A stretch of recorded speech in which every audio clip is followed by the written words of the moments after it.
Today I'm going to talk about hazardous jobs. And I'm not talking about safety. I'm talking about working environments. When you go into your workplace and you feel this whole place is toxic and you feel this whole place that's hazardous to your health. Sometimes you really don't know if it's the environment you're in because you're inside of it. You're too close. So sometimes it's good to take a step back, take an assessment of where you are, figure out if this is the place you really want to be. So if you know you're working in a hazardous environment or a stressful environment, it's too stressful, I'm going to give you 10 things to survive, okay? Number one, listen to yourself. Do the gut check. Walk around in your office. Feel it. If your heart's telling you this is a bad place to be, listen to yourself. You don't have to listen to anybody else. You don't have to listen to your colleague. You know if this is a stressful environment. Feel it yourself. Understand it. Own it. If it's stressful, own it. You know, my stress level and your stress level might be completely different. So I can't tell you what's stressful for you because I might be at my point where I'm loving this and you might be at a point where you're about to drop dead. I can't tell you to stay here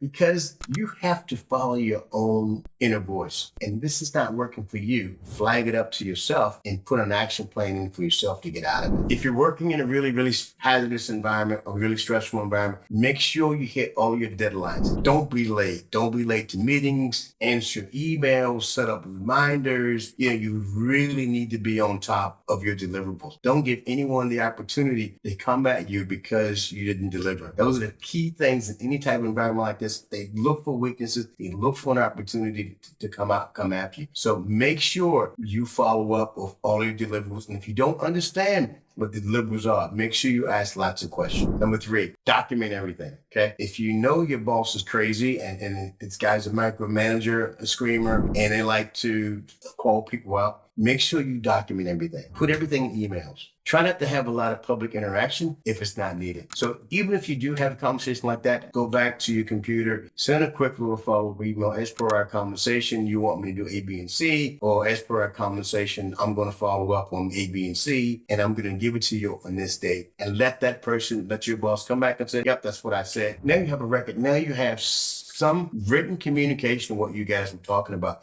Because at the end of the day, if it's that person or you getting thrown in the bus, you're going to get thrown in the bus. You're going to have no documentation to back you up. Number four, don't fight fire with fire. This person's a really, really ignorant person and they're yelling and screaming at you and being really unprofessional. Don't climb in. Don't chime in and start doing the same thing. Try to diffuse it. Try to get out of the situation because you're going to lose. It's a lose-lose situation. Just stay away from it. Try to get out of it as quick as you can and just move on because you're going to lose. So if that person is yelling at you in the middle of a meeting, it's not your time to start yelling at that person back. Try to handle that offline. Number five, don't be afraid. Don't be afraid because someone's screaming at you in a meeting, someone's calling you out, belittling you in front of your colleagues and friends. Just don't let that person impact your self-esteem. Be strong. Understand your self-value and work on an exit strategy to get out of that situation. Don't let that person pull you down into the same place they are. That's how they get empowered. They get empowered by pulling you down. So make sure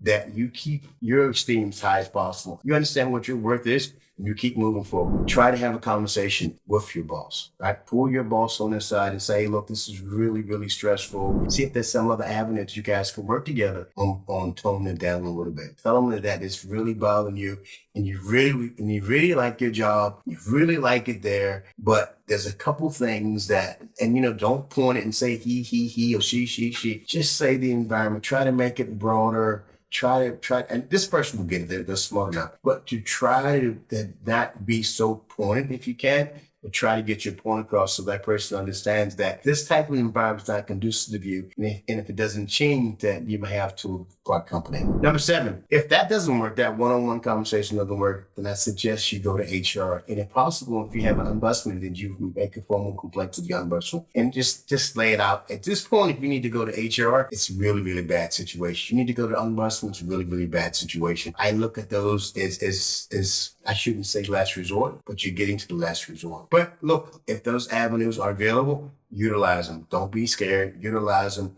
Put everything on the table. If you really want to stay there. If you don't want to stay there, I would still acknowledge the fact that this person is doing A, B, and C. Document it. Don't make it personal. Lay it out and report it. Then someone else, HR, someone else hired can take a look at it and can come back and give you some feedback. Maybe to help, maybe this will go away, but it's a 50-50, right? If it's a very, very small company, you might be stuck and it might be time to look for an exit strategy. Number 9, learn how to play poker. Don't put your emotions on your sleeve. Don't put it on your face. If the person says something to you, just suck it up. Look at it. Don't blow off the handle. Don't make the old ugly face, like you're going to kill them and get that.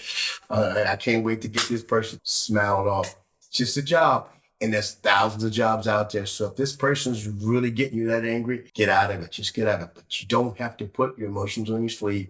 You don't have to tell everybody what you're thinking, by non-verbally telling them, right? You have to look at your verbal and non-verbal communication. So make sure you don't communicate telling your hand and you don't want to. Number 10, look, I hate to say this, but at some point, switch it off. Stop caring. Stop taking it personal. Do your job. Go home. In the meantime, use your energy, your resources to find another job. I understand it might not be practical for you to quit your job on the spot because you have responsibilities. You may have children, you may have family.